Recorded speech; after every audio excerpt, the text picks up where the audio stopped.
আসসালামু আলাইকুম। নতুন ভিডিওতে সকলকে স্বাগতম। গত 30 ডিসেম্বর পর্দা উঠেছে বাংলাদেশ প্রিমিয়ার লিগ বিপিএলের 11তম আসরের। দেখতে দেখতে শেষ পর্যায়ে এসে পৌঁছেছে এবারে বিপিএল। ঢাকা, সিলেট এবং চট্টগ্রাম হয়ে আবারও ঢাকায় ফিরেছে বিপিএল। লিগ পর্বের 42 ম্যাচের মধ্যে ইতিমধ্যে 32টি ম্যাচ শেষ হয়েছে।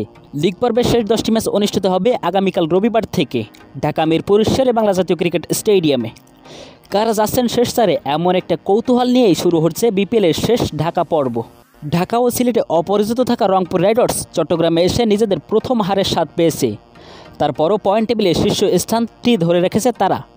অন্যদিকে ঘরের মাঠে 2 ম্যাচ জেতা সিলেট স্ট্রাইকার্স চট্টগ্রাম পর্বে ছিল জয়হীন। তাতে পয়েন্ট টেবিলে তলানিতে চলে গেছে স্ট্রাইকার্সরা। গ্রুপ পর্বের আর 10 ম্যাচ বাকি থাকলেও সেরা 4 নিশ্চিত হয়েছে কেবলমাত্র একটি দলের। ফরচুন বরিশাল ও চিটাগং কিংস প্লে অফের দৌড়ে অনেকটা পথ এগিয়ে গিয়েছে। তবে বাকি একটা জায়গার জন্য বেশ লড়াই করতে হবে দলগুলোর মাঝে। চলুন দেখে নেওয়া যাক প্লে অফে ওঠার জন্য প্রতিটি দলের কি করতে হবে। রংপুর রাইডার্স 9 ম্যাচে 16 পয়েন্ট। রংপুর রাইডার্স প্রথম 8 ম্যাচ জিতে প্লে অফ পর্ব নিশ্চিত করেছে। এখন তাদের লক্ষ্য শীর্ষ 2 থেকে কোয়ালিফায়ার খেলা। আর একটি ম্যাচ জিতলেই এই লক্ষ্য পূর্ণ হবে তাদের।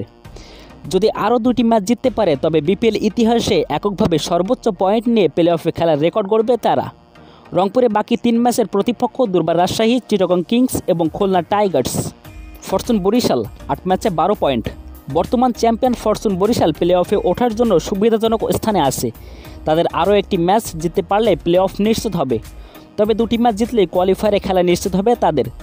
বরিশালে বাকি 4টি match Sylhet strikers, Khulna Tigers, Dhaka Capitals এবং চিটাগং কিংসের বিপক্ষে। চিটাগং কিংস 9 ম্যাচে 10 পয়েন্ট। চিটাগং কিংসের প্লে অফ নিশ্চিত করতে আরও 2টি ম্যাচ জিততে হবে। একটি ম্যাচ জিতলেও তাদের এলিমিনেটরে যাওয়ার সুযোগ থাকবে। তবে সেক্ষেত্রে নেট রান রেট বিবেচ্য হবে। ইতিমধ্যে তাদের নেট রান রেট +1.045। ভালো অবস্থানে রয়েছে তারা। তাদের বাকি 3টি match Rangpur Riders, Fortune Barishal এবং সিলেট স্ট্রাইকার্সের বিপক্ষে। খুলনা টাইগার্স 9 ম্যাচে 8 পয়েন্ট। খুলনা টাইগার্সের প্লে অফে উঠতে হলে বাকি 3টি ম্যাচই জিততে হবে। যদি 2টি ম্যাচ জিততে পারে তবে রাজশাহীর কমপক্ষে একটি ম্যাচ হার কামনা করতে হবে। খুলনার বাকি 3টি ম্যাচের প্রতিপক্ষ রংপুর রাইডার্স, ফরচুন বরিশাল এবং ঢাকা ক্যাপিটালস। দুর্বার রাজশাহী 10 ম্যাচে 8 পয়েন্ট। রাজশাহীকে প্লে অফে উঠতে হলে বাকি 2টি ম্যাচ বড় ব্যবধানে জিততে হবে। পাশাপাশি খুলনাকে একাধিক ম্যাচে হারতে হবে।